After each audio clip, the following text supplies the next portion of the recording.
Hello, and welcome to Convinced Catholicism, a place for all things Catholic. Today, I have, as you can very obviously see, I have the English Office. This book, just as a preface, is not officially really endorsed by the Catholic Church, but like all the books I review, a Catholic person would have little to no qualms praying this. The contents are entirely Catholic, it being the Psalms, though the translation is, I think, Miles Coverdale, which has been adapted and adopted by the Catholic Church, and the collects of the Catholic Church as well, with the saints. This is by Canterbury Press. This is a reprint that's print on demand. Nice thing about print on demand is that it will never go out of stock. One of the minuses, however, is the quality. If you couldn't see that, it sort of suffers, though this is not going to really break on you per se. All right, just to get some dimensions before we get into the details of this book, this is 5 3/4 inches wide and 8 3/4 inches tall, and then that seems like less than an inch to me, but who knows. And yep, just under an inch. Okay, so this book is for a desk, and this book, I would say, before we get into the real details of it, what is it? It's a more elevated Book of Common Prayer. It's the 1928/1662, but more elevated. This is very much the precursor and inspiration to the Anglican Office book, which is by C. Lance Davis and St. Andrew's Press, I think it's called, right? And this is kind of a precursor to it. So we can see that this is a reprint from 2006 by Julian Chilcott Monk, and this is Canterbury Press by, or in Norwich, I would say Norwich, right? And there's just some there's an introduction to it. We see that the English Office was originally published in 1956 and was made uniform with English Ritual and the English Missal, which I do not own, but I hope to review at some point. There's also a bunch of different books that are meant to complement this, which is in a way going against the original idea of the Book of Common Prayer in the first place, which is to have a single book in which the lay and the ordained can use for prayer and sacraments and so on and so forth. Now, this is where the introduction gets interesting. For this last paragraph, or the last lines of this paragraph, there are two things that are rather peculiar. It says,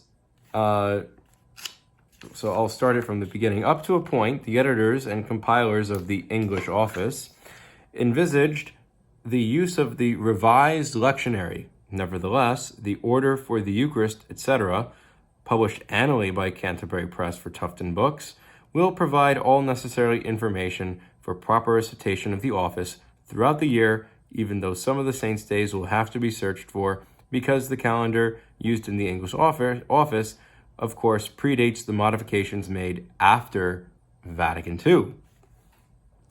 Two peculiarities there. First of all, revised lectionary and Order for the Eucharist. I personally, now I may be searching incorrectly on the website, maybe someone can redirect me. I cannot find either of these titles on Canterbury Press for Tufton Books. Unless if I have to check Tufton Books. And in 2006, who knows how accurate this information is from 2023, or I should say vice versa. You could argue, oh, well, maybe it's out of print, but almost all of their stuff is print on demand. Okay, so, and also, what does Vatican II have to do with the Anglican Church? Very interesting questions.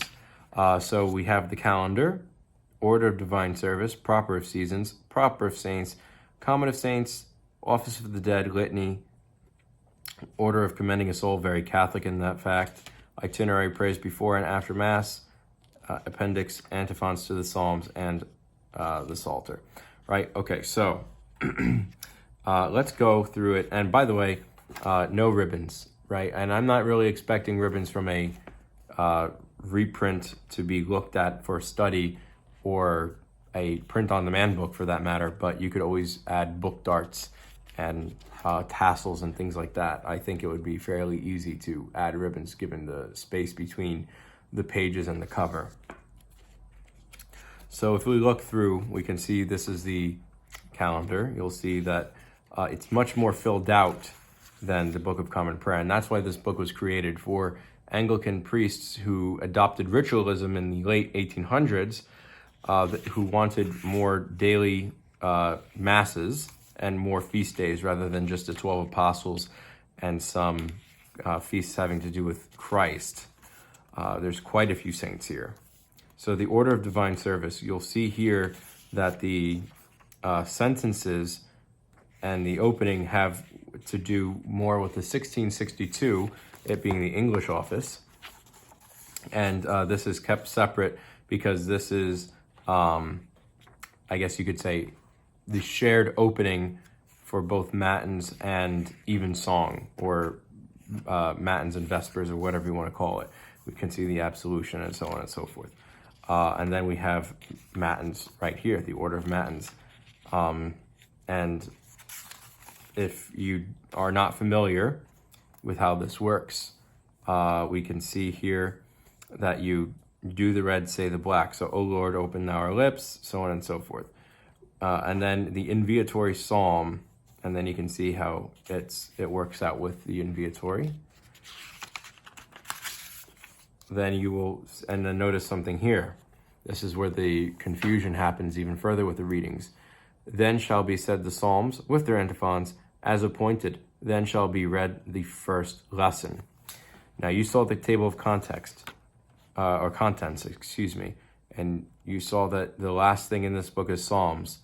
Nowhere is there a lectionary or readings or anything. This is order of Matins, order of Evensong, final anthems of Our Lady, which is much more typical for Compline, but I guess since there is no Compline in this book, this is where they incorporate that, and you'll notice it's seasonal. Devotion to the Virgin Mary is a Catholic/Orthodox concept, something that was removed from Anglican tradition in many situations, and I guess brought back or elevated here. Prayers and thanksgivings, order of Evensong, propers of the seasons, much the same, except that there will be hymns with a responsory and antiphons. That's what's different from the Book of Common Prayer. Again, this is meant to fill in some of the missing Catholic pieces. This is very much a Anglo-Catholic book, but you'll notice that a Catholic will have no real issue using this book. We'll see different feast days and things like that in the proper seasons, but where the saints' days are they're coming up here. So we can see that in the season of Advent it starts. And we'll see maybe there's King Charles is the only issue in which you'll see a Catholic using this, but this is very easily skippable. But like I've mentioned before, there's some debate as to whether a Catholic can rightfully venerate King Charles. The Anglican Ordinariate and certain people in it, I would say, and certain, I guess, celebrities of the church will argue, yes, it is okay. But again, as I mentioned in previous videos, I do not pray for the veneration or for the intercession of King Charles the Martyr, though I will say that his stances are in good standing-ish with the church. And let's see, Common 197. Let's see if this even has a common. 190. Oh, it does. Look at that. So we can see that 197 common of one martyr outside Easter tide or Paschal tide. And there we go. And we also see here Office of the Dead, prayers before and after Mass. Now, this is in the monastic diurnal for the Lancelot Andrewes Press version. And it says in the rubric that it's meant for a priest and whenever he has time. There's no mention of that here. So, and really, I don't really find any harm in a layman praying the Psalms. And we offer sacrifice in the Mass as well. Our prayers are the sacrifice. So these seem good for a layman as well. Prayer of St. Thomas Aquinas, very Catholic, obviously. Appendix. And then we get to the antiphons of the Psalms. And then we get to the Psalms themselves. And it's very, very much the order of the Miles Coverdale Psalter and the Cranmerian Psalter in the Book of Common Prayer. Days 1 through 30, and 31 is repeated for 30, or 30 is repeated on day 31, and that's it. You'll see that there is no lectionary or anything like that. So I want to know what the revised lectionary is or was, if it's still in print, where it can be found. But I would say that this book would be difficult to pray from, not necessarily for a theological or, I guess, size of task issue, but the fact that it's the size is a little bit large and the fact that the lectionary is not provided. Otherwise, I think that this is a very interesting piece of, I guess you could say, church history in which Anglicans tried to restore that Catholic tradition. And this is a precursor, of course, to the personal ordinariate. And I will also say, too, that if someone wanted to pray a traditional office that was not the Liturgy of the Hours, like the 4-volume set that Catholic Book Publishing Company publishes, but they want to pray something in their language, but they want to be traditional, this is a great book. Again, no imprimatur from a Catholic bishop, but obviously the fact that this book makes reference to the Second Vatican Council and takes all of its information from either Scripture or the Catholic Church itself shows that this publication is, not in violation of the Catholic faith in any way. So thank you very much for watching. I hope that you like, comment, and subscribe.